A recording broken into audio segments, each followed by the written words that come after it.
man. Sick. There we go. That's nice and snappy. Extra clappy. Yep, that's how we like it. That's how we like it. Well, welcome back, everybody. Shards and Shenanigans. I'm your co-host, Christopher. Shenanigans. And I'm your co-host, Kyle. Kyle. Hey, Kyle. And we're super jazzed up to be starting part 2 of The Well of Ascension. So that'll be starting out at chapter 12 for everybody. Part 2, chapter 12 is where we're going to be starting, and we're going through chapter 15. So super excited to recap these with Christopher here. Lots of, I think, really good, juicy stuff in these couple chapters here. So for sure. I'm excited to get going. Yeah, same. Part 2, Electric Boogaloo. Let's hit it. Okay, all right. Let's just jump in with the snack, huh? Yeah. Okay. Well, we'll just read these. They're short. Quote, "It wasn't until years later that I became convinced that Alindi was the hero of ages. Hero of ages. The one called Rabzine in Clinium. The Anamnesor. Savior." So, and in quote. So, lots of, I think, really new phrases and words here. So, Alindi, obviously, hero of ages. That's who Quan, right, was thinking he had found. And Quan brought Alindi in as a young kid under his arm or whatever, under his wing, and gave him a job. Gave him one of his first jobs, right? And then years later, here we're seeing that's when Quan was convinced he was the hero of ages. And so then the new part for us is Rabzine. Yeah, that's a new word for sure. That's who, I guess, in Clinium, that's what people are calling him. But also, another word, the Anamnesor. Anamnesor, yeah, savior. Yeah, I think just like getting more deep into Clenny lore and kind of this whole like ancient civilization, which I think is pretty cool. Learning more about it, right? Because like this has definitely been wiped. This civilization isn't here today, in present day. Era 2. I'm sorry, book 2, Mistborn. So not to be confused with Era 2.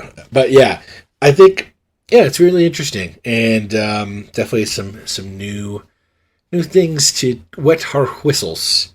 But we're kind of following the same path Sazed is when it comes to learning about Clinium and the religions of the Terrace and kind of the mission that the Keeper's on, which we'll kind of hint on here in a little bit. So totally, it's very interesting to kind of be almost on that same path and kind of learning as the characters learn about what's going on. Yeah, I love that, and like I love this, seeing the symmetry between their experience and ours, and like we get a little bit ahead, right? Like we're just sometimes we're like just ahead of them, but it's like enough to where we see them going there, like we're interested in what they're looking at and what they're looking into, I think, because of it. So it's a nice design.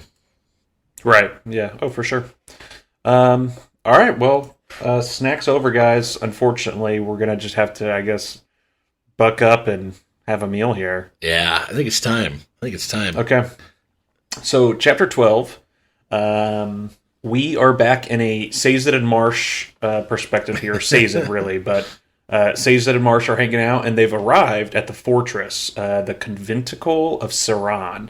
And I don't know, fortress really isn't necessarily the right word here, but that's what I've been calling it here in my notes, so I guess that's what we're going to go with. And we don't really know how much time has passed between when Marsh showed up at this, random village that Sazed was at, where he's trying to teach the townsfolk, the village folk, the Ska, some something to basically keep them alive. He'd given up on religion, given up on, giving them knowledge of, their theological or philosophical past, and just kind of landed on practical knowledge, medical knowledge, right? So that was really cool to see, but we don't get a time reference of how long it's taken them to journey from that to the conventicle. And so Yeah, the fortress, as they're walking up to it, we learn it's built into this crater.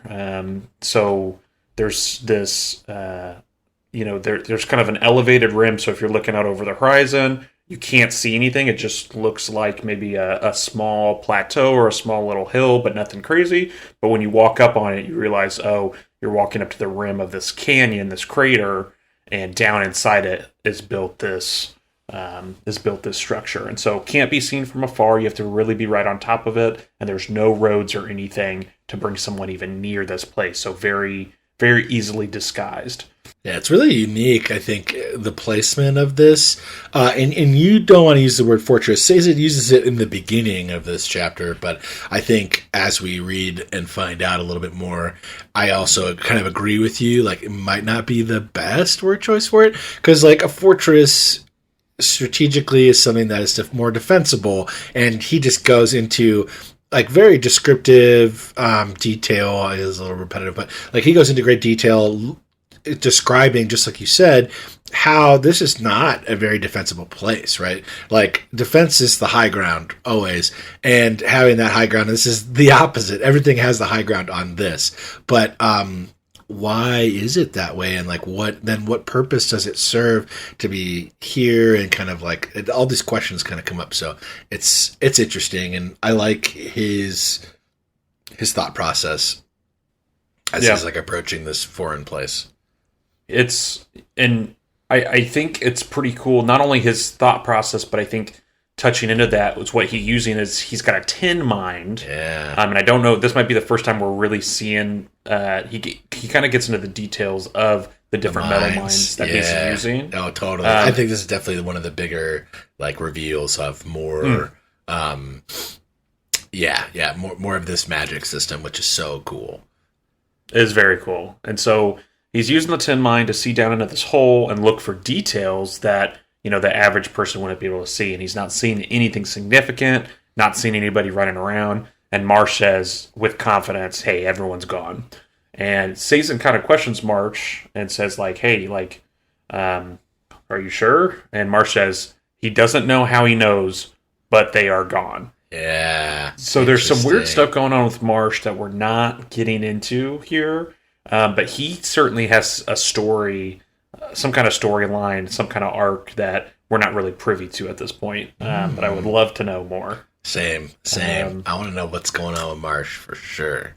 Because he's changing. He's changing like lots of different ways, like the way he talks, and I think the things that he talks about, but then also these weird, unexplained connections and or knowledge. It's just like, where's this coming from? So yeah, very weird.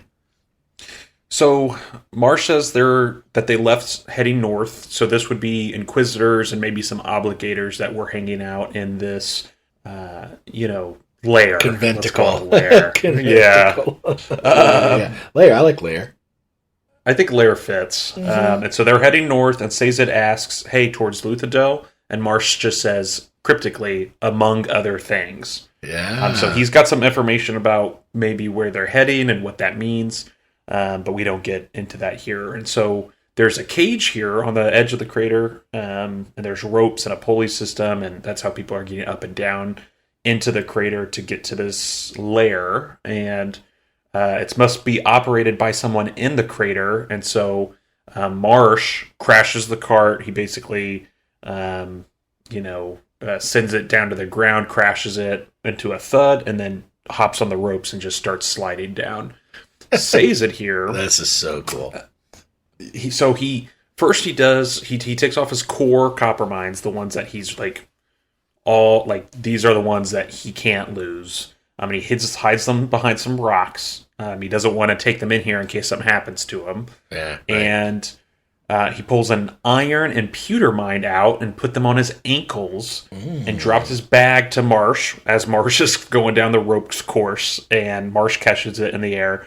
And then Sazed just steps off the edge of the platform where the cage was, and he starts to fall. And so he uses his iron mind to store his weight as he's falling. So cool. And so we get a little tease of like history or kind of lore. I don't want to science or lore maybe is a good word for it. So the philosophers say that this isn't really changing your weight or your size, but it's how the ground pulls against you. And so I'm guessing like this seems like it's affecting gravity essentially. Interesting. And so he's floating down leisurely, like not quite like a feather in the wind, but feather fall. Certainly the magically inclined, the Dungeons and Dragons folk. Like he's like got some feather fall on himself and just gliding down. It's so cool. I love this scene. Very neat. It's interesting, and I like how they describe, basically this gravity situation, how the Iron Mind is affecting basically gravity. I don't know. It's just, hopefully we get a little more into the the backstory of all this. So there's shackles on the ground once they get down there by the cage, indications of prisoners or servants, and that the mists are already out because it's evening time. And Sazed is impressed with allomancy. He watched March descend the rest of the way, and he's impressed. He's not jealous at all. He really actually truly believes that feruchemy is the better power in the long run, or the better ability. He's got some tricks that he's not talking about that would surprise lots of people, including allomancers, things that he can do with feruchemy. So I thought that was an interesting bit that gets mentioned here. And then some great background on Sazed. So he's taller and thinner than most terrace men, which is already, like, they're already very tall people, and so he's even taller than them. And it's a side effect, unfortunately, of being castrated as a boy. Right. And so as a reminder... Yeah. Oh, yeah, I guess that's a good point. Eunuchs. I never thought about it like that. Oh, yeah, Cleopatra, all the eunuchs, like, were all just absolutely super yoked, and, like, it totally changes your... the way that you produce hormones, and then therefore, like the way your body develops. Yeah, there you go. That's a good word. Yeah. So the Lord Ruler tried to eliminate the feruchemical powers from the Terrace people, and so I have a side note here. So Reshek was Terrace, right? Yeah. And he thought that the prophet should be of Terrace origin. Like he was thinking, the hero of ages shouldn't be this Unlindi guy. He should be one of us, right? And so it's interesting that he thought that, but then once he obtained the power and went to the well and changed, he then turned on his own Terrace people. Yeah, despite him originally being like, "Oh, the person that goes should be one of us. Like that's sacred for us." But then this, like, once he does it and once he's got it, he's like, actually. No longer us, it's me. Fuck you guys. Yeah, what do you think? What do you think he did that? Like, what do you think is going on with that? Well, so we got some tidbits. I think in the first book, in the Final Empire, about how he was trying to prevent basically people from using feruchemy, and he had clearly obtained at some point some allomancy, probably at the Well of Ascension, we're guessing, or at least that's what I'm guessing. And so he's using these combined powers to live forever and never, like he that's how he is the strongest, kind of being to have lived, at least that we know of up to this point. Was. Yeah, was. No, I love that. Can't park here. Yeah. That's hilarious. So he, it's just interesting that he like you put it, turned on his own people. Yeah, no, for sure. After he was like, it has to be us. Right. Well, no, totally. I think, yeah. No, I just like that you called it out, and I wanted to see dig in a little bit. I think it's a good thing to be paying attention to. It's almost contradictory of, like, his earlier statement, and shows some kind of transformation in his understanding, and or like whatever happened in the Well of Ascension, like what that did to him.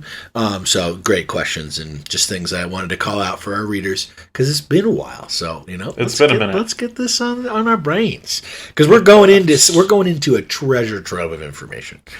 We are. It's pretty cool. It's happening quick. So there's these massive steel doors on the conventicle of Saran.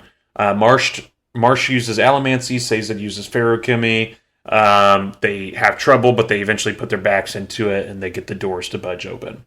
Marsh can see in pitch black with his allomancy.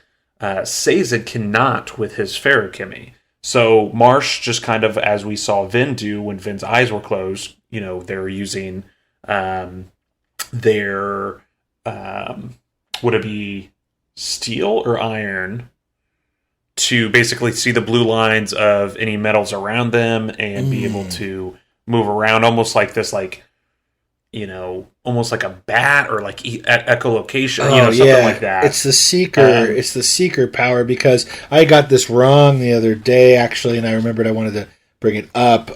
Marsh was not a tin eye. He was he did what is it? He wasn't a tin eye. Mare was the tin eye. I said it wrong. Bronze?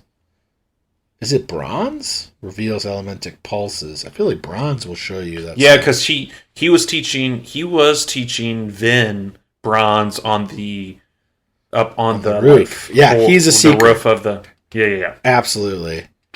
Yeah, but then where's the blue lines come from? No, you're totally right. But now he's got powers, right? Like for sure. Basically 100%. became like a full Mistborn. No, right? he's different now. Well, we don't know. We know that he's got a lot of powers, and I'm just trying to find this. I think we're good to keep going, but yeah, because steel is the blue, yeah. So a person burning steel can see translucent blue lines pointing to nearby sources of metal. The size and brightness of the line depend on the size and proximity of the metal source. All types of metal are shown, not just sources of steel. An allomancer can then mentally push on one of these lines to send that source of metal away from them. So it's just the power of the coin shots. But I feel like it would also be the iron for pulling. For iron too, right? Pulling. I feel like there's blue lines with irons too, because how would you know when you're flying past a building? You're absolutely right. You're absolutely right. Yeah. Okay. I pulled up iron here, and it's the same. All the beginning part is exactly the same, except that they can yank it towards them, and that's the power of the lurcher. So, with that, with that said, multiple metals, I guess, will give you this blue line kind of thing, but Sazed does not have that power with the feruchemy. He calls it out. He does call it out. He's got to use his copper mind here. I'm sorry, that's incorrect. So he can't see to use any enhanced abilities for himself, like his tin mind. Yeah. He needs at least a small source of light, and when something's pitch black, like the inside of this building, it doesn't work. So Marsh goes in, finds a lantern, brings it out to Sazed, and then they both enter. So Sazed starts to use his copper mind here, and he begins to speak into it as they delve into the lair. That's great. And so he's basically narrating, almost like a doctor looking over a patient, or a lawyer getting ready for a case. They're just talking into his recording device, a dictation device. Absolutely, a dictation. Yeah, it's great. So everything is made out of steel. The walls, the floors, the ceilings, and there's all these interesting patterns on the walls. And Sazed is doing this. He's talking to his copper mind to make a record of the fortress and what he sees for a later recounting, so he can retell basically retell the tale and pass on the knowledge. So Marsh says Sazed shouldn't waste his time doing this, and don't focus on Inquisitor lore. And Sazed responds, which I think is great. It's not about worthiness. Knowledge of all religions is valuable, and the knowledge should persist. We shouldn't. I think that's pretty cool. And hey, we shouldn't just because Nazis are bad. We shouldn't just all forget what Nazis were. That knowledge should persist, and we should all learn from it. I think that's really cool. Well, it's the antithesis of what the Lord Ruler was doing with killing every religion, right? Erasing them from history. And so it's the absolute middle finger to every effort of the Lord Ruler. And I think that's a big task for the Seekers and for Sazed, right? Just sticking it to him. It's so even though he's dead, we're sticking it to him. We're gonna fight back. So I love that. Hell yeah. I do too. So as Sazed's filling up the copper mine, he can't remember what he was just saying a few minutes before. It literally sucks out of his brain. Yeah. And so I'm like, how does he even remember what he already commented on? But clearly he kind of addresses it. Like there's a little bit of like memory of it, but it's not as specific. But if he was to like pull something up, he can remember it like he just said it. Right. And so it's really cool description of like how the power works. But yeah, I kind of agree with you. I was like, oh, that is a little kind of confusing, probably disorienting to be like, well, did I already say this? Like redundant, you know? Oh, absolutely. So Sazed recognized the sharp angles and lines of the stronghold as a place built for people who see differently. So getting into someone who's using their allomancy to probably use blue lines of the metal all around them to almost form this probably pretty vivid blue surrounding that they don't even need normal sight, right? Right. Pretty cool. It's really cool. And Marsh and Sazed round a corner and find a room here, and they find a stack of the servant bodies. It's slaughtered. And they had been slaughtered with some kind of slashing weapons, and they've been here for quite a while. It's not just like, like a day, or it's certainly longer than a couple days. And Marsh says, hey, I'm going to go upstairs to the living quarters. I don't want you to follow me, Sazed. Like, you can stay here, you can go below, but don't follow me upstairs. And there's kind of some weird kind of oddness going on there that, Marsh isn't kind of speaking of, and Sazed doesn't really push it. But, and I don't really know what that's about, I guess. But, so Marsh goes upstairs, and then Sazed walks down the hall and eventually down the stairs. And none of the rooms here have doors. Everything is just wide open, basically. And he finds a chamber in the basement, or the lower level, I guess, with a bunch of spikes made out of different metals, and there's dried blood everywhere. Ooh. And so, is this where Marsh was brought when he was becoming an Inquisitor? It sounds like, obviously, these spikes are likely being driven into people's bodies in some manner, right? And what does the different metals mean? So if he's a steel Inquisitor, does that mean that he has steel spikes in his eyes and in his back and his neck and all that? And then, like, what if is there a copper Inquisitor? Right. Like, what do the different spikes do? Yeah, totally. Yeah, we know no info, but very interesting. A lot of good questions. A lot of questions coming up here. And so there's a small room at the back of this room, and there's a metal wall inside that is just filled with very small terrace text. Yes, this is great. And so I kind of wanted to read this. Let me jump to it real quick, because I thought it was worth reading if I can. I'll take the first sentence because we've already heard it. I write these words in steel for anything not set in metal cannot be trusted. For anything not set in metal cannot be trusted. Very intense. Yeah. But go ahead. Yeah, sorry, you found it. So, quote, I have begun to wonder if I am the only sane man left. Can the others not see? They've been waiting for so long for their hero to come, the one spoken of in Terrace prophecies, that they quickly jump to conclusions, presuming that each story and legend applies to this one man. My brethren ignore the rest of the facts. They cannot connect the other strange things that are happening. They are deaf to my objections and blind to my discoveries. Perhaps they are right. Perhaps I am mad or jealous or simply daft. My name is Quan, philosopher, scholar, traitor. I am the one who discovered Alindi, and I am the one who first proclaimed him to be the hero of ages. I am the one who started all of this, and I am the one who betrayed him, for I now know that he must never be allowed to complete his quest. Ooh. End quote. So intense. We're seeing that our snacks, just like when we had Alindi's / Reshek's book journal, were really from that journal, right? Like that's kind of what we were reading in those. And now we're seeing that, hey, the snacks that we're getting up to this point seem to probably be coming from this metal tablet wall that's in the basement of this layer. Conventicle layer. Yeah, dude, totally. Very cool. Very interesting. And so, like, why is this so hard to get to, like what else is on this tab, right? Because it's a massive, massive tab. And as we keep going here, they kind of, Marsh shows up and we're working on, kind of trying to record everything on this tab. So I hope that we get, and we'll see, some more information from it. Some nuggets. Yeah. A little chicken nuggies of text. Yes, indeed. Yeah, I was surprised.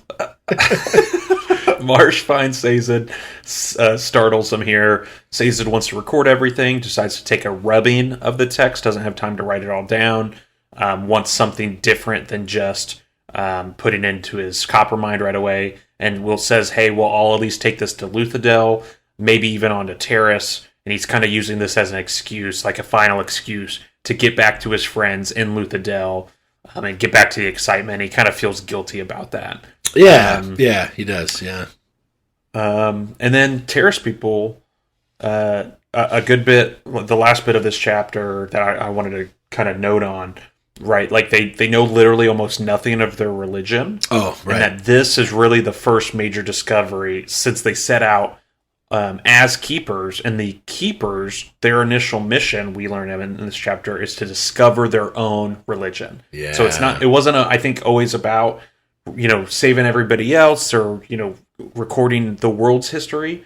That they kind of fell into that on their search on their own journey of self-discovery. Yeah. So pretty cool. I think it is cool.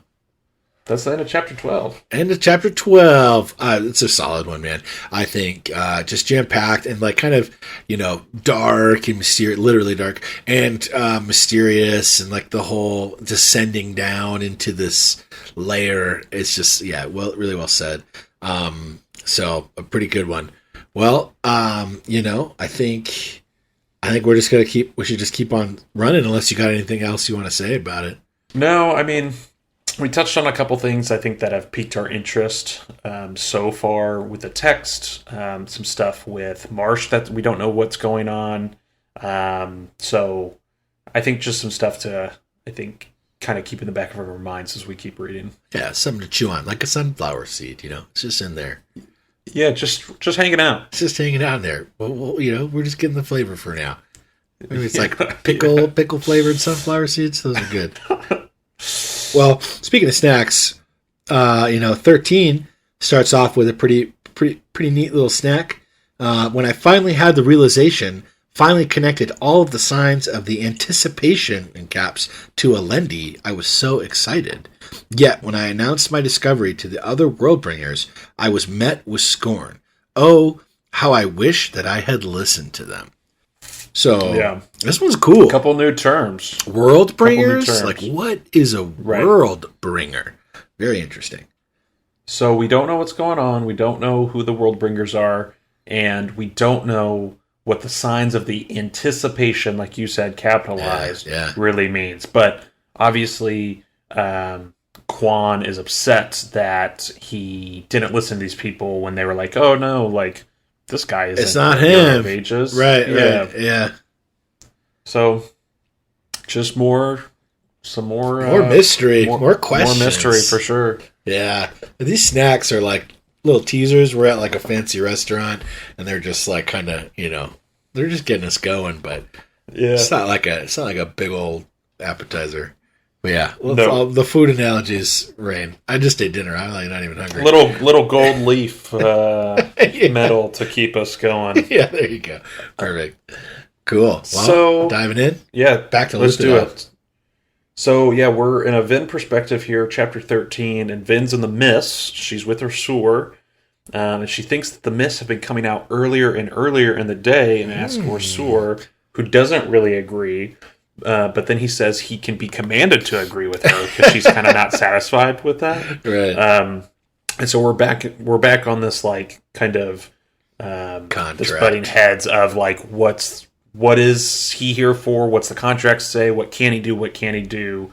So it's just it's interesting to see what's on the table for them. And we're going to find out more in this chapter about that, which is really cool. So they're talking about how are they going to find this imposter. So they found the skeleton of another body inside of keep Fincher, and they think that there's some kind of imposter, maybe even amongst the tight-knit crew. Yeah. And so they need to figure out, how are we going to do this? Right. How are we going to figure this out? So, or Sewer says that the motivations of the Kandra are simple. He's got to do, or she has to do as commanded.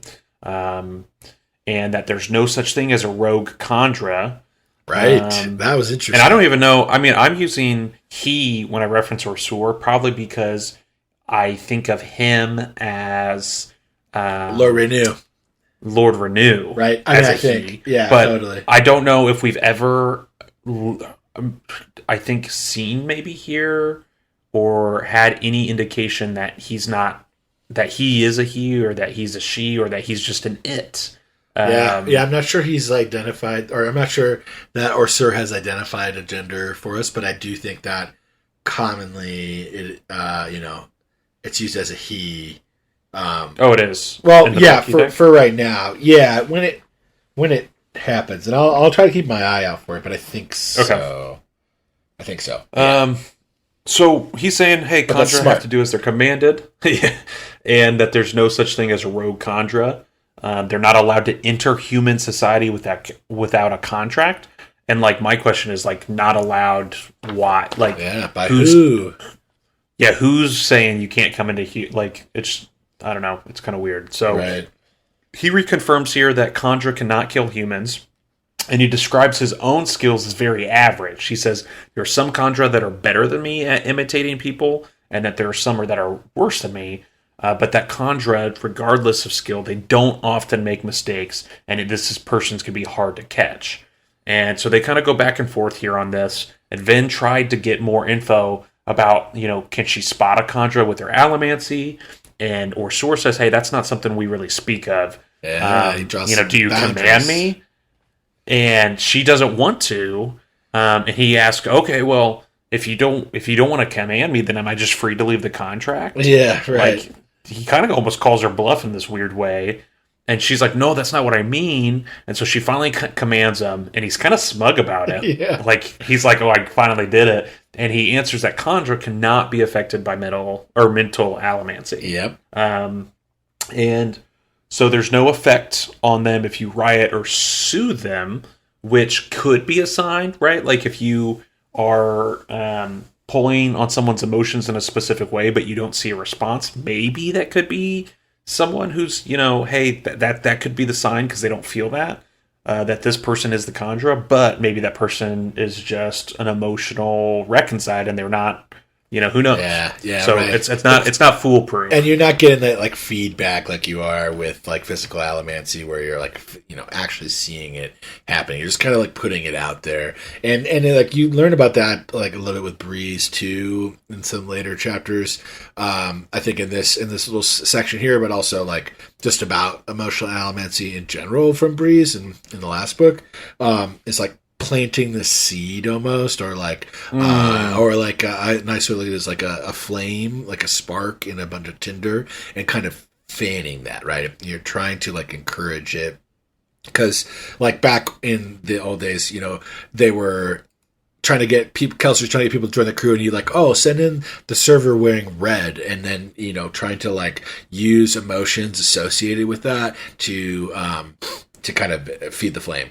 So yeah, no, I think that's a great, it's like a maybe way we can tell, but then we learned some more stuff about what Kandra can and can't do in regards to allomancy here. They can't use allomancy, so if they consume the body of an allomancer, they cannot use the allomancy that the allomancer could or was using. Yeah, which is news to us. We were super important, right? So like now there's a couple people like Hammond or Clubs that we could try to rule out. Right. Spook even. Yep. And so Kelsier said, back to Kelsier here, to keep the Lord Ruler and Inquisitors away from the Kandra, and Vin asked Orsur why.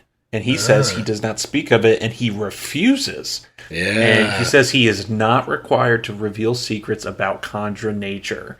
And so this is really the first time where we're seeing him flat out be like, no, the off limits. Yeah, Like they hit the Raffo not part question. of the contract. They hit the Raffo question. They're not going to tell you. Yeah. She's like, oh, I got to go read that contract. She gets pretty upset about it. I did just catch. We do see a gender here, or see a Rose patted beside her, settled down on his haunches. So I think that's where it is. But is that because he is a male wolfhound? Right. Yeah. Right. Like. No, totally. Well, I think when you create your own anatomy, I think it's more based off of identity, and like that would be something Orseer would have to get an Orseer perspective to really know, unless he really shares that information. That'd be a fun perspective to have. Ooh, would it?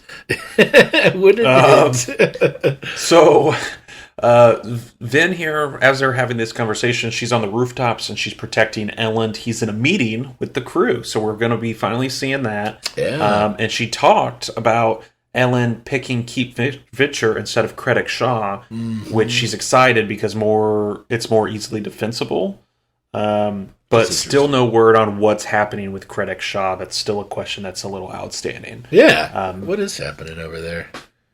We've got thoughts here about the deepness, what it is, and what the Lord Ruler did for mankind. She asked Orseer about his loves and hatreds. He says he didn't want to answer. And she kind of, like, she's about that. Like, she doesn't want to make him... She wouldn't want someone to force her to talk about that stuff. And he kind of... And then she volunteers here for herself. Like, hey, I love the mists and I hate being afraid. And so we get into some action where Vin, she's using her bronze here, and she's using this trick that really we think she might be one of the only people. Well, I guess it's her, the Lord Ruler, the Steel Inquisitors. Yeah, piercing the copper clouds. Yeah, piercing copper clouds. So she's feeling out, and she feels a specific pulse, the same one that she felt when she first met the Mist Ghost on the roof of Keep Venture a few nights ago, and she follows it to a nearby building just kind of across the street here, and there's a dark window on the 3rd floor. Vin makes her way inside, and she sees the form there, this mist ghost formed here in the mist, and it has where it's standing has a vantage point to the rooftop where Vin and Orseer were talking. And she asks, hey, like, why are you watching me? And it steps towards Vin and disappears, and we're like, okay, sweet, like, who knows what that's going to be again. Yeah. And Vin felt something grab her arm, something cold, something terrible, with some very real pain. Yeah. And there's also pain in her head. It's moving from her ear into her mind. And she falls backwards out of the window, and at the last minute, flares the tin to clear her head, hitting all those senses really, like, aggressively, so it wakes her up. It's like smelling salts, I feel like. Yes. Oh, yeah. It makes you want to go... Woo! Yeah. And so she flares her pewter and protects herself from the fall. Orseer runs up, asks if she's okay, and she basically just kind of brushes it off and said she was, and like hustles off. But she thinks here that the mists were not something she's going to give up on. Yeah. Kelsier taught her not to be afraid of them, and so she's not going to let the fear she has now with all of this overcome her. Because she loves the mists. Yeah, absolutely. Pretty cool. It is cool. I like it too. Getting some strength from that relationship, right? Like, Kelsey's still a big part of Vin's life and her development and like kind of her path to where she is now. Yeah. And that leads us right into this perspective change. So we're hitting Ellen here, and we are in Keep Venture, and we are. We're in this meeting, right, with the crew. We've been kind of looking forward to this, talking about it a little bit, and now we're here. So we've got Ellen, Ham, Spook, Breeze, Clubs, and Dachshund.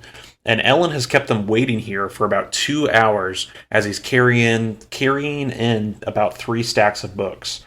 And Ham's reminded of Kelsier's days when Kelsier would always be late. And Spook here mentions that he misses the charcoal board. I was thinking chapter, and I was like, chapter 9 or whatever. Chapter 9, yeah. Go always back to chapter 9, man. Classic. And so Ellen says that they're not going to leave here until they have a plan on what to do with the armies. And the crew has basically said that they need to act quick here. They need to pick a side, join up, survive, but ultimately lose the kingdom to one side or the other, right? We're going to make some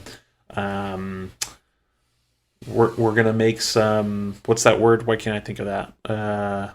Not like when I'm giving up something that I don't really want to give up, but it's like a trade. Concession. That's a concession. Concession. Yep. Yeah. So we're going to make some concessions here. And so they urge Elend to choose Set, who he doesn't even really like the central dominance. He's not about it, and would maybe even make Elend the provisional leader of the area. Right. And he asked Breeze, "Hey, like, how's he treat the Ska though?" And Breeze is like, "No, not well at all." Nah, bueno. And Elend wouldn't be able to live with himself to let these people be subjugated again, right? So he's not on board with the plan that the crew came up with while he was gone. So Elend opens up the shipping grain book. Oh yeah, I like this approach here. It's cool, and he's got info in here about feeding armies, and he wants to cut off the massive armies from their supply by disrupting the canals that they're using to bring in food. And clubs here, I think, this is some of the most interesting part of the chapter, is he kind of speaks briefly about having supply problems when he was in the Lord Ruler's army, fighting on the frontier of the Empire. Yeah. So this is like a rare look with him, because we don't know a lot about his past. Right. And everyone actually thinks that this might be kind of a decent idea, but it's not enough to win. Right. So Elend sets that book down, grabs another book called City Management in the Modern Era by someone named Jindela. And he talks about it like, hey, if we had to fight in the city using these roving bands of soldiers instead of like a head-to-head fight, would be how we do it. Yeah, and guerrilla tactics. I'm thinking, guerrilla warfare. Yeah. And Elend kind of tries to continue here, but he quickly gets cut off by Doxson and then Breeze, and they're again talking about how to cut off the supplies and not really listening to what he's saying now. Right. And Elend kind of gets their attention back. It's like, guys, I wasn't finished. And they're like, oh, sorry, Your Majesty. Please. Yeah, and so he describes how he wants to get the two armies to fight each other. Mm. And he says it's a game of politics. And he studied politics his whole life in anticipation of taking over the Venture household. So basically want to play both sides here, acts like they're on each side. So like take a meeting with Straff. Hey, Straff, we'll support you. Hey, you take a meeting with Set. Hey, Set, we're with you too, man, of course. And kind of coax them in that role into a fight, telling each one, hey, we'll be there to help you, and then not showing up and just let them duke it out. Right. So, help neither, and then when there's only one victor from that initial fight, whoever the remaining victor is going to be weaker and have lost probably lots of their strength and won't be able to muster a strong force against Luthadel, and then that's when they would strike and say, okay, now we're going to take out the winner here. So there's hesitation, right? The crew, they're not necessarily about it, at least to start. But Breeze, he's like, well, it's got flair. That's all Breeze cares about. Yes, right. Image. How's this going to make me look? Right. And they're kind of talking, and this is this whole book. Everyone is so tied into what happened with Kelsier and what would Kelsier do, and how could we ever top Kelsier? Yeah. And they're saying, hey, this is like one of Kelsier's plans. So they're down. Yeah, it's so bad. So bad. So it's going to be difficult. That's kind of where they're getting at. And Elend talks about not just giving up. Like, we can't just give up on Luthadel. We can't give up on this new government. We can't give up on the Ska. We have to try something at least. And that he's kind of playing into their gambling nature of this crew. Right. A group of people who have gambled on these Ocean's 11 style jobs in the past to steal from the nobility. And that's kind of what he's using to hook them in and kind of pique that interest. So he's already got the assembly to agree to keep the gates closed to the city until he parlays with Straff. So he's got a little bit of time to work. And he wants to, at minimum, use the extra time they would get by playing both sides, since it's going to take months, according to Breeze, to use that time to plan further. And issues are brought up for the Luthadel and their army and their people about food. They're going to basically be under a siege while all this is happening. They're kind of already getting pretty close to the brink of starvation, like we're running out of food already. And the crew here is also worried that Ellen's new, right? Like you're just a kid, and you're new to not only being this leader, right, this king of the city, but you're also new to kind of nefarious shit. Like you used to just read up on your balcony, you nerd. Like you haven't done what we've done, right? You haven't been out doing this. So like, how can we trust that you have the fortitude to see this through and like play each side and make it convincing? Yeah. For sure. And he's like, oh guys, I know how to do this. I got it. So Damu knocks on the door and brings in this terrace woman. Yep. And it's the woman we've seen previously. She was at the assembly meeting in the back of the room, the one that Vin had spotted before Clubs's messengers had come in with the information about the second army approaching. Yep. Vin had noticed her, but then we kind of left that path, and so she's back. Found her here, and she was in the next room from where the crew was meeting with her ear pressed against the wall. Ooh. And she's got, if you notice, a ton of earrings. Oh, metal earrings hanging out, and she self-identifies herself as a keeper and requests to speak to Ellen alone. Oh. And Ellen eventually agrees, and he gets the crew to leave, and the keeper kind of to help him, I guess, get the crew out.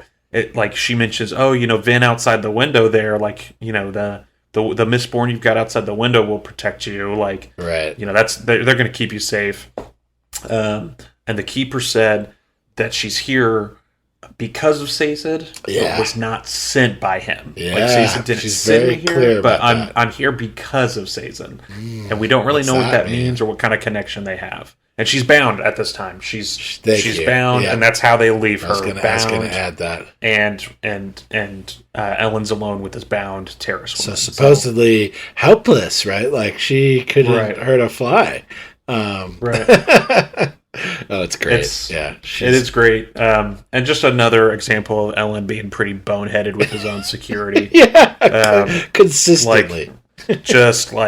That's the one thing I think we can count on in this series is the boneheadedness of Ellen.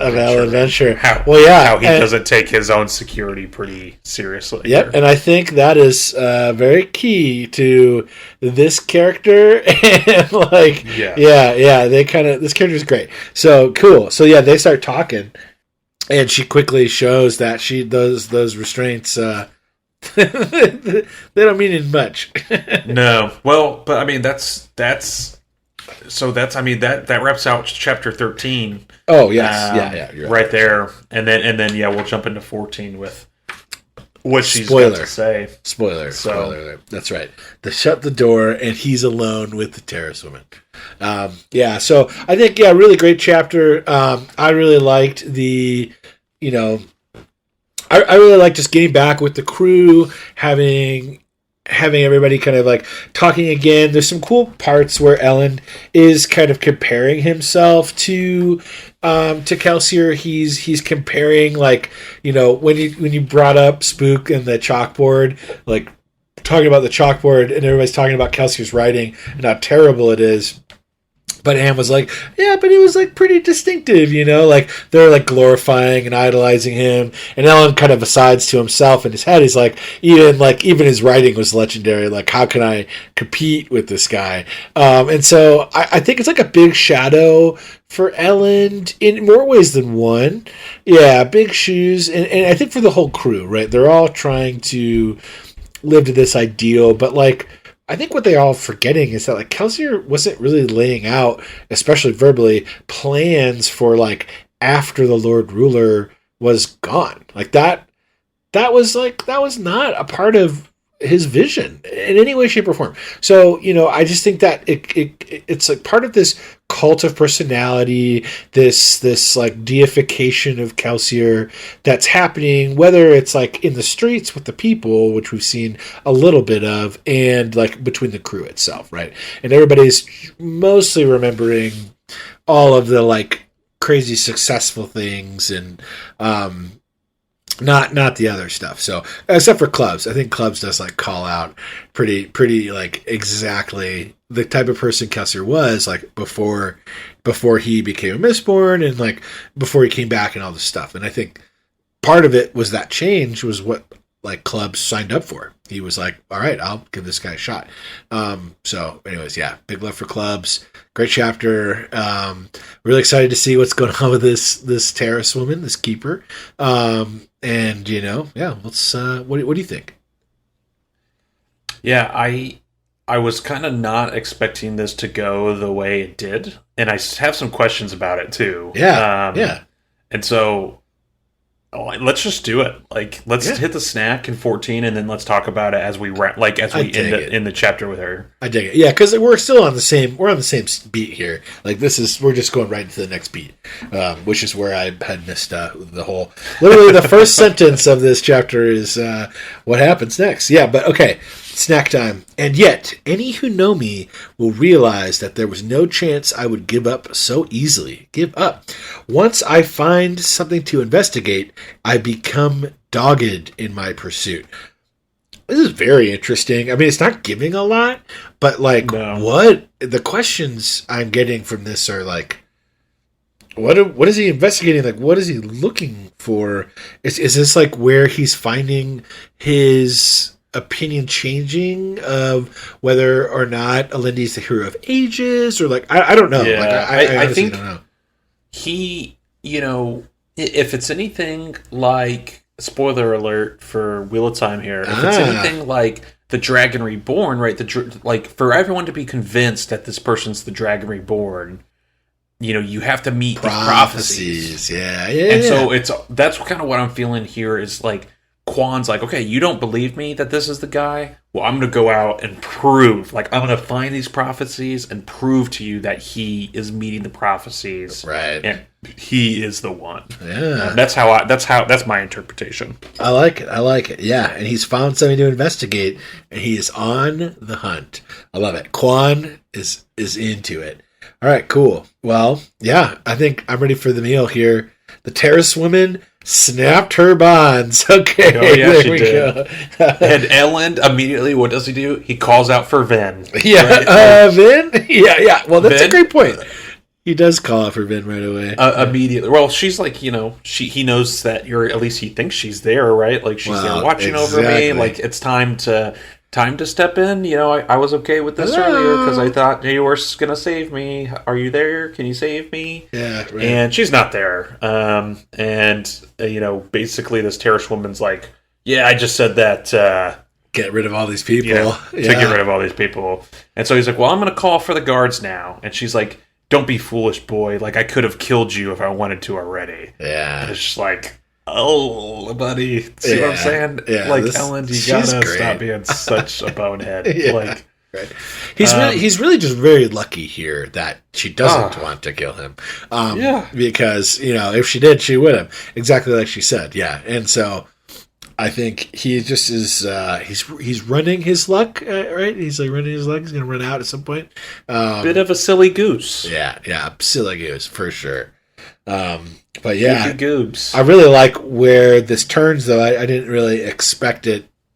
No, to kind of like how she starts to treat him and address him. And, yeah. Well, she starts bossing him around, right? Right. And she's telling him, hey, stand up straight and, issue your orders with commands. Tell people what you want instead of asking them or like placating them.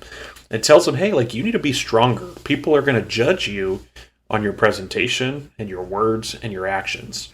And he's just like, this whole time, he's like, what is happening? Like, I'm getting scolded like I'm in school or like, Right. And so we get some more information. Her name's Tindwyl. And yes. she is an acquaintance of Sazed. Yep. Supposedly. Yeah. That's what she says. She says. Yeah. We'll see. And that she's a keeper. And she bashes up on Elend again, bashes on his appearance, and tells him that people think he's a fool, including the Ska, including the Assembly, and including the nobles, everyone. Yeah. And she said, like, he's like these grand ideas, and they're regal, and they're good ideas, but he's not a king. Right. If he doesn't behave like one. Yeah. Right. And that he needs to change so people will actually listen to him. And he said, like, hey, I've read how to run a government. Like, I know how to do this. And she goes, well, maybe you should spend a little less time in your books and a little more time amongst your people, like showing them that you're the king. Right. Good call. I mean, she's got solid points, dude. And that's the I think that's why it hits home so hard is that like he knows she's right. Like she's legit. Oh, it rips. She's ripping, and it's great. Yeah, for sure. And so while Sazed's specialty is religion, she says, hers is biographies, and she studied generals, she studied kings, and she studied emperors from throughout time and history. And he asks, well, like, okay, are you going to, like, what are you doing here? Like, are you going to teach me? And she's like, well, I don't know. I haven't decided if you're a hopeless cause or not. Like, I don't want to put all my eggs in your basket if I don't, if you're not going to pan out, you know? And she says, hey, I received this letter from Sazed. It explains your predicament. And he didn't come out directly and ask her for help, but but she says, like, hey, Sazed needs to work on his directness. And she's giving him some criticisms. He's got things to work on, too. Yeah. And I was like, man, these terrorist women ain't no joke. Yeah, I mean, I think this is like one of the first ones that we've seen. Definitely that we've talked to. Yeah. And Tindwell, I think, stands above. I mean, she's also a keeper. You know what I mean? Yeah. Like she is a terrorist woman and you know, and it clearly. So it's pretty cool. I'm loving it. So Ellen's humility, she says, can be an asset, but he can't let it get in the way. And so Vin finally returns, and she comes in the window, and she's like, hey, how did you know I was back? Because Tindwell's the one that announced it. She's like, hey, your friend's outside your window. And Finn jumps in and is like, how'd you know that? And Tindwell says to her, or actually just kind of blows it off and says, hey, like, when I'm done with Ellen, me and you need to talk. You're next. Yeah. And I was like, oh, man. Like, all right, hey, when I'm done with you, like, go to your room. When I'm done with your brother, I'm coming for you. You know, yeah, totally. So, and then she says something interesting here of like, I think you make an interesting couple because Vin, when she comes in, she's demanding, she's direct, she wants answers, and she's authoritative. And Ellen's obviously, well, do what you want, and I don't know, and you know, they're opposites, right? And totally. So, it's very cool for Tindwell to be pointing this out, and she tells Ellen to stop saying and then she basically leaves. And Hammond is instructed to find Tindwell rooms, and Ellen has agreed to take lessons on being a king. Mm-hmm. So pretty cool. Quick perspective change to Vin. Same time here. Doesn't like Tindwell. Yeah. Just like any new person that Vin meets, she's like, I don't know about this guy. I don't trust him. And, you know, Ellen says, hey, you don't like anyone when you first meet him. And she said, well, I liked you. And he's like, well, yeah, obviously you're a bad judge of character. Yeah, which is true. Just cute. You know, it's cute. No, it's cute. Yeah, I agree. Ellen seems depressed, and she's not used to seeing him like this, and she really doesn't like it. And there's kind of talk of the plan, and Ellen thinks that the crew's probably right, and that they're the ones being rational with their ideas to form an alliance and basically give away Luthdell. And there's more talks of Kelsier basically being the Almighty. Yeah. And he calls Vin wise when she puts things into perspective for him. And she called him a bad judge of character. So a little reversal on how they did that. Very cutesy back and forth. Yeah. Totally. And Vin's still ruminating on what the Lord Ruler said before she killed him, and asked Ellen about the deepness, because he learned a lot more. Like he was basically grew up with the religion of the Lord Ruler. He was taught things that she wasn't taught when she was, you know, living in the gutters. Right. And he thinks basically it's some kind of monster that the Lord Ruler fought. And Vin wonders if the Well of Ascension is still in Terrace. Very interesting. I think there's going to be, this is some foreshadowing, I would imagine. Probably because the book's called The Well of Ascension. But I don't know. Where do you go? Spoiler alert for Wheel of Time. Where do you go when the book's called Eye of the World? Maybe to the Eye of the World? I don't know. Maybe. Maybe just talk about it. And so Ellen does this thing again that pisses me off. He calls Vin paranoid. Yeah. Like, he does this all the time to her. He's like, you need to calm down. Like, you're Right. paranoid. And I'm like, you gotta stop dismissing her. Like, is she? Yes. Like, I agree. She can be a little over the top with how protective she is and stuff. But, like, also, you can't just dismiss her every time she brings something up. Right, Like, right. it's going to go down in a bad way, and you should have listened to her probably, Like, Right. I don't know. Well, and she just takes his safety a little bit more seriously than he does, and it seems warranted considering his decision making in taking care of himself. So, like, there's that. That's not in his favor. No, certainly not.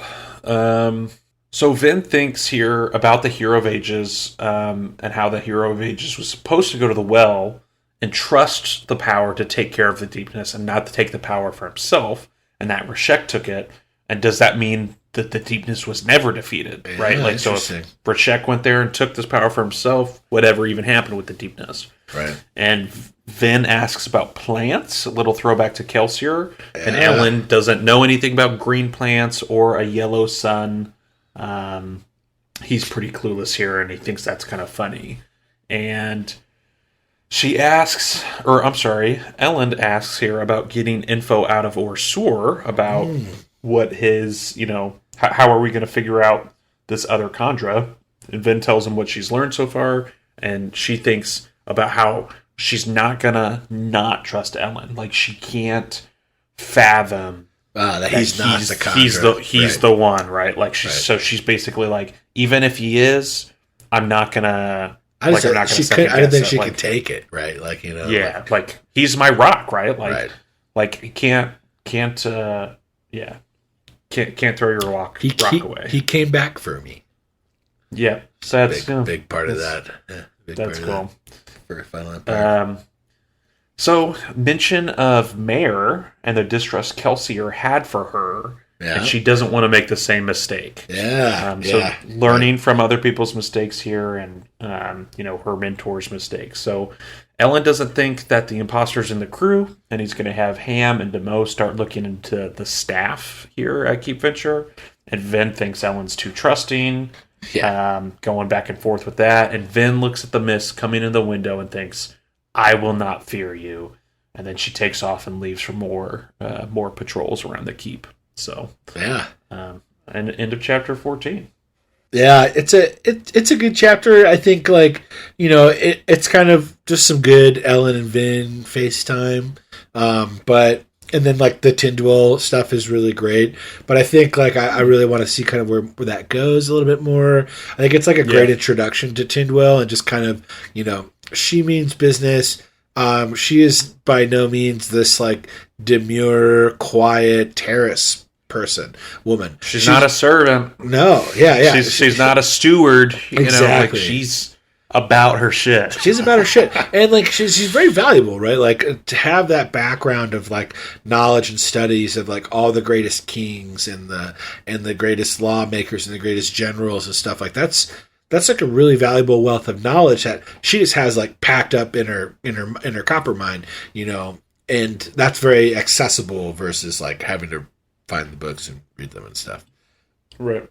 So yeah, pretty cool stuff. But yeah, I think we're just gonna power through to. Oh, or do we have some questions? I remember you said. Well, just I think the only thing I want to bring up is we're taking this person, which we don't know. I don't know of any terrorists besides Rashek, who are nasty, evil people, and all the ones that have come to see Vin seem to be very nice. Supposedly, that she kind of mentions that there's been ones coming to the city, and Seiza knows a lot of terrorists and or keepers, right? That are very nice people, right? Right. And we're just kind of taking a lot of what this person says at their word. Mm-hmm. Or maybe could they not be the Khandra? I don't know. Well, I don't think there's any reason why they can't. I mean, I think she demonstrates her ability to do ferrochemy, which Orsir did not say that they can or cannot do ferrochemy. We only ruled out alienancy, to be fair, so I think it's a great question. And then also, like, we know that, like, the Khandra needed help, too, to get in. So, like, even if this person is or is not the Khandra, like, they couldn't kill whoever it was if they were on the crew. Whoever the imposter is, the Khandra can't kill people. So, like, who helped the Khandra kill someone, you know what I mean, to, like, get the body? Like, that's a whole nother piece. Yeah, so we're kind of looking for two people. Oh, I think so. Like, there's an imposter, but then, like, who's the imposter's ally? I mean, that's even harder to tell. That's a good point. Because there's like, that'd be even harder to, like, rule it out. But I think it's something to keep in mind because, like, this is a person who showed up here recently and we've had some bad things happening. So I think it's good to have a reasonable level of suspicion. And I like that you're calling that out because it is a little trusting, and she, like, demonstrates that she can lie. She literally lied right at the end of the last chapter at the beginning of this one, and she was like, "Yeah, I lied." You know, like, I just said what I need to do to get you to do what I need. So yeah, what are her motives, and, like, you know, what did Sazed say to her? Because she also mentions that, like, oh, Sazed told me about you too, then, and kind of like, well, what's why is Tyndall here? So very interesting. I look forward for Sazed to return to clear up some of these questions, but that ain't happening anytime soon. Nope. He's got a long way to go. Well, and we're going to jump into that right here with chapter 15. So wrapping it up for the podcast, this episode with 15 with a snack. Snack and attack. So, quote, I determined that Alindi was the hero of ages, and I intended to prove it. I should have bowed before the will of the others. I shouldn't have insisted on traveling with Alindi to witness his journeys. It was inevitable that Alindi himself would find out what I believed him to be. End quote. So I think based on what we read in the last chapter, I think with the last snack, I think that plays into what's going on here and what he is investigating with Alindi. And clearly there's something going on with, hey, Alindi figured out that I thought he was the hero, and did he take on that persona? Like, hey, if this guy thinks I'm the shit, if this guy thinks I'm the one, right, maybe I am the one, right? Like, I don't know that Alindi himself, when he came to the city, to Clinium, this great city, that he, or at least that's what we think it is, Clinium, that he was thinking of, hey, I'm the hero of ages, or I'm the one, or I'm the, So it's almost like it was planted or seeded into his mind by Quan in this kind of weird way. Him in a way. Yeah. No, I see that. Yeah, I like that. Very, very interesting. Very interesting snack. And I think it kind of ties into what you were saying from the last one about, like, it being, his mission to prove that Alindi is, he's got conviction that, like, this is the truth. So he's going to make it be the case. He's going to witness everything, and he's determined to prove them wrong. Super determined. Yeah, which is downfall. Well, a pretty good snack. I'm hungry. I'm hungry. I want to know what's going on. Still hungry. Yeah. Oh, yeah, 4 snacks, 3 meals, not enough. Sazed Marsh, let's see what's going on. So, chapter 15, Sazed and Marsh had walked for 8 days from the conventicle, and Sazed awoke on this day to find Marsh gone. They'd spent some time together, right? Walking through the brush, through the wilderness, whatever. And now Marsh is nowhere to be found. So Sazed spends the better part of an entire day waiting around for Marsh, but he never returns. And so Sazed's like, well, Marsh knows the way. I'm going to go to Luthadel. I got shit to do. Right. And an unknown amount of time later, Sazed is still walking, and he uses his geography copper mind, love that, to orient himself towards the nearby village of Urbine. Oh. And so when you pull info out of a metal mind and you put it back in, and you do that repeatedly, the information that you're using degrades. And basically, when it'll never degrade in the metal mind, but when you pull something out and it's in your mind, even for a brief second, before you jump it back, it starts to degrade that memory. And so, if you've used the geography metal mind to look at your location a bunch, it's going to diminish to the point where maybe it's not even useful information anymore. So very interesting world building about kind of the utility and maybe some of the downfalls of the devices. Right. And so Seiza discovers, like on his way to Urbine, there's goats and that they're roaming free and that there's no shepherds. And he notes on that and thinks that's pretty interesting. Like Weird. And weird. And so he's made his way into the village and he starts to smell the rotting bodies. And so he used his scent tin mind to store the scent, which I think is super cool here. Like, it's basically like, hey, I don't want to smell this. So, like, anything that I'm smelling, let's just put it in this thing so I don't have to smell it. Now, if that's the only scent tin mind he's got and he needs to use it later, does he have to, like, smell all that later as he's getting rid of it to make more room? Like, I kind of see do these it. have, like... No, like, is there a capacity limit, you know? Like, how many gigs do these things have? You know, are we a terabyte of data? How many terabyte of data? Terabyte data. No, I love it. And I guess I love the way that you're seeing it, because to me, I kind of saw it as, like, he reduces his ability to smell. So, like, he's, like, plugging his nose with his powers, and then, like, later he can smell like a dog can smell, like, really, really well, you know, like... very strong sense of smell, but that's kind of how I interpret. Because like same with the eyesight, and like same with like how. Well, when you're storing it up to use later, yeah, interesting. I thought here he was like I said. I thought he was saying like he was basically taking the scent and passing it through him directly into the mind, into the tin mind. I'd have to read it again to know or to see if I could like identify which way he went with that, but. I think it's cool. I like how we both gleaned from it though, different things. I think that's dope. So hell yeah. So he pulled out a small ring, a scent tin mine, and slipped it on his thumb. The smell on the wind didn't seem like that of a slaughter. It was a mustier, dirtier smell. He reversed the use of the tin mine, filling it, instead of tapping it, and his abilities to smell grew very weak. So Okay. So like when you, but that's like when you fill it, you're reducing your. So it would be the same for like his pewter one, where he fills it, his body gets really weak and he gets like small. Yeah. But then when he taps it, he takes the strength that he's been storing. He's filling his ability to smell. He's not filling it with the smell. I think so. That makes more sense to me. But yeah, it does make more sense. Okay. Sense. No pun intended. Yeah. But okay. So we got that sorted out. We think. Yeah. And so he finds bodies outside of all 10 hovels near their doors. I mean, this is clearly a ska plantation or settlement or town. And he's checking inside each of the hovels, and he's not finding nothing but death and decay. Yeah, it's and gnarly. He thought when he's looking at them, hey, like these people starve, they're dehydrated. And he's like, well, maybe it's a plague, maybe it's a disease, and that the bodies are several days old. But the ones outside don't really seem emaciated or starved. So there's kind of this difference between the bodies outside and the bodies inside. And in one of the hovels, he finds gnawed on human bones, and that there's over 100 dead here. And so as he's walking around outside, he hears something, and he identifies it as breathing coming from one of the hovels that he had already been in.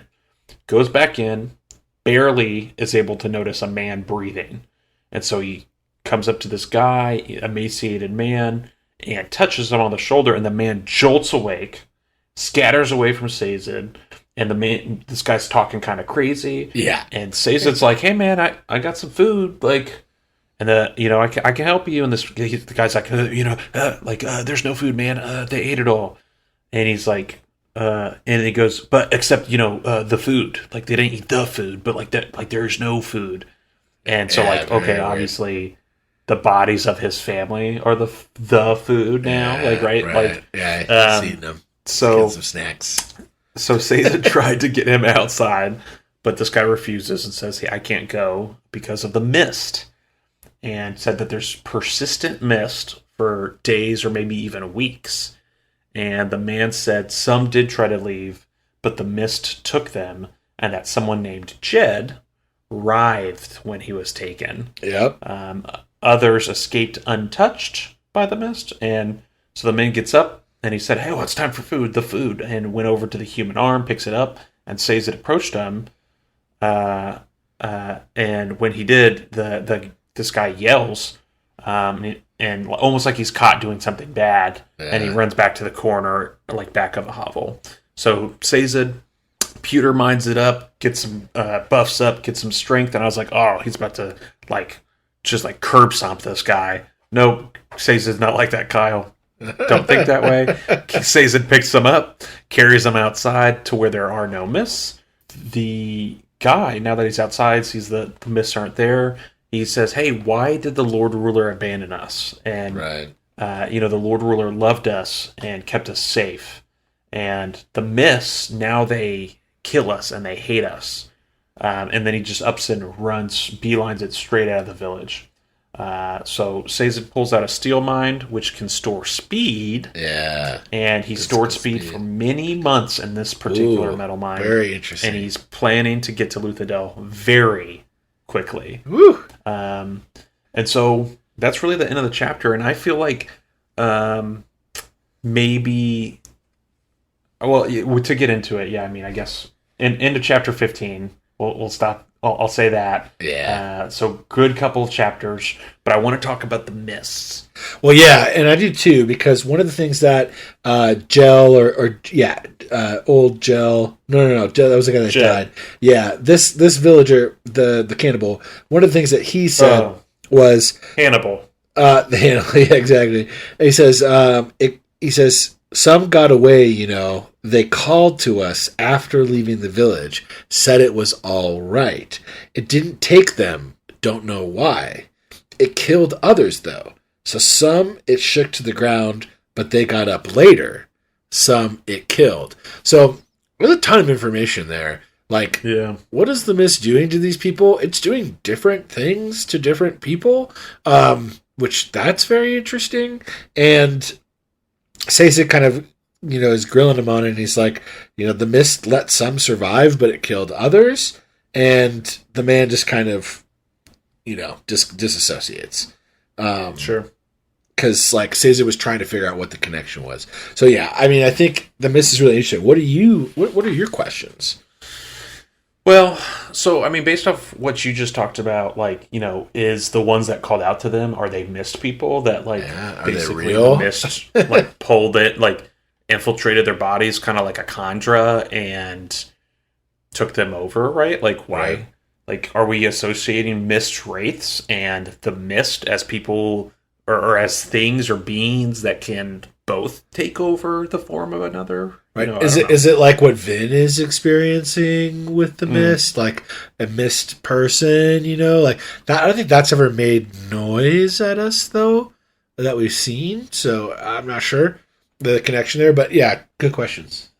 So, and then I really think, in my original notes after I read 15, I said I feel like maybe the mist is only taking those who have some sort of unawakened, allomantic ability. Interesting. Maybe however slight, or maybe the other way around. Maybe it's leaving people that, have some kind of ability or something. I know that it's supposed to be of the noble line. That's how you would have these abilities. But maybe everybody has something in them, but it's so small it can never come out. Well, they're never eating metals or learning to do it. Right? Vin, didn't know she was a Mistborn. She had her luck, right? She had trace metals in her system, but she was in the city where it's probably in the water and stuff versus people out in the country, right? That just have less access to that. So that's kind of where my thought was with that. Cool. I like it. Yeah. Good thoughts. Good questions. Yeah, man. Pretty awesome. Pretty metal, pretty metal group of chapters here. Lots of dead bodies, lots of mystery, and so many questions in this episode of Shards and Shenanigans. It's super exciting. So yeah, I definitely excited to keep reading and finding out and having a good time watching you explore the world, because we're unravel the mystery. Yeah, unravel the mystery. We're getting a lot of time. victory. But yeah, we're getting a lot of time. I know, I'm on a roll. We're getting a lot of time outside of Luthadel, which is really cool. I like seeing the rest of the world here on this planet, on this what would we call it? On the sphere technically. But like I think that it's really cool to see, and I'm enjoying that, and I'm enjoying like the Sazed stuff. Marsh, I think there's like a lot of questions there at the beginning of this chapter we're kind of going through, but like where's Marsh? Like why did he leave? 8 days later. Yeah, where did he go? Exactly. Where did he come from? Cotton Eye Marsh. Steel-eyed Marsh. Nice. I love it. Yeah, we'll do the Marsh Cotton Eye Joe dance. That'll be the next thing we got to figure out to trend. Make a dance of. Yep. No, good stuff. And yeah, excited to see like Tyndall. Now Sazed's going to get back pretty fast. So like, what's going to go on with like Tyndall? Is what Tyndall said true? Like, is Sazed going to uncover stuff? I hope we get to see how fast. Like, I want to, because we saw the flaring of the Pewter Dragon steel, the Pewter Dragon. Well, Pewter Dragon too. But then we've also seen the Duralman steel push. You're talking about? Well, no. So we've seen the Pewter Dragon where like you just kind of basically like leap and bound super super fast. We've also seen. So I guess that's the better one to compare it to. I was also thinking about like the run from the battlefields. From Felice to Luthadel, there is a path. Oh, the Spikeway. Talking about the Spikeway. Spikeway, yeah. There's all kinds of fast ways to travel. And how fast is this way? I just want to know, like, how fast is this way? Yeah, for sure. I think it'll be, like, I mean, he's been storing in this one for a really long time, he says. And, I definitely know how fast it is, but I think it'll be interesting to see as well, and more similar to the power he used to get from Felice to Critic Shaw to save Vin's life at the beginning of that, which was fast, but we still don't really know. Like he just knew she was gone and he made it there in time. We don't know how fast it was, and so that'll be interesting. But yeah, the Pewter Dragon, the Spikeways, and then I included the Duralman steel push that Vin did, which is like, the highway of Spikeways, if you will. I mean, like not the highway, the bullet train. Literally, she saved Breeze's life in the last section. So that was pretty cool. That's all very cool. Yeah, it was all cool. Well, heck yeah. Lots to think about. Yeah, lots to think ponder. Yes. And lots to read on and find out about. Yeah, I love it. Some Raffo. So, I think that about wraps up where I need to be for this episode. I making sure that you're still good to wrap as well, but I'd just like to throw a couple shout outs out there. Huge shout out to our moms. Thanks, moms. Thanks, Mom. Thanks for listening. We appreciate you. And, love you, moms. Huge shout out to our other listeners. If people are coming back from the last season and you're still here, hey, how's it going? How's the pace? Are you liking this? Is this, is this too fast? Should we do more? Tell us more. Tell us your thoughts. We'd love your feedback. And we'd love to see, just how you're feeling. Welcome back to the fold. Good to have you back. Great to have everyone back. And I think for me, the pace has really been good. The last episode I think was a little long. And so we reduced it maybe by a chapter or two to get down to about 4 chapters this time. And I think that worked pretty well. We're sitting at like an hour 20, closer to hour 25 by the time we're done. And so I think that's probably not crazy long. And hopefully people will agree. But it's just, for me, it's been good to read like 4 to 5 chapters a week as opposed to the 1 or 2 we were reading a week when we were first recording this. Right. So I'm very excited to be able to kind of consume more content, get more Sanderson, approach the Sanderlanche quicker. Oh yeah. It's that season's going to come around and it's coming around quicker this time. So I'm very excited about it. So it's been cool for me, and I've been digging the pace. So I'm super excited to get off here and read. Nice. Me too, buddy. I'm excited as well. Well, yeah. Thanks everybody, and Thanks. have guys. a misty week. Looking forward to seeing you Super next misty. week for chapter 16 plus, because we'll let you know then what we're reading. But you'll find out, and it'll be awesome. We'll let you know. Yeah, we'll We'll post hit you with the guys. socials. You'll be prepared. But Yep. really appreciate everybody, and have a good one. Stay misty out there. Misty boys. Out. Out. Out. Out. Out. Out. Misty boys out. Out.